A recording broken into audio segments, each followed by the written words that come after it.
Hey there, would like to introduce you to the newest team member here at GigaParts Technology Superstore, and I promise you no other store has a greeter quite like we do.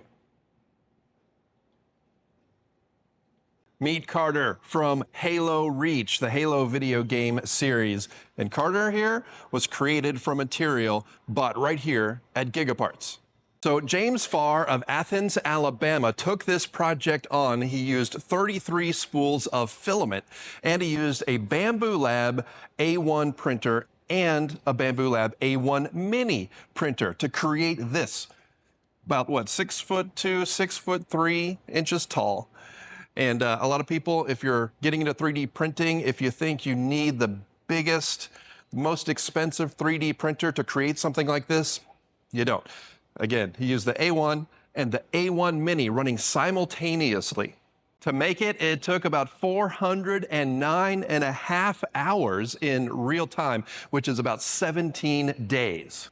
Otherwise, 2.5 weeks of non-stop 3D printing.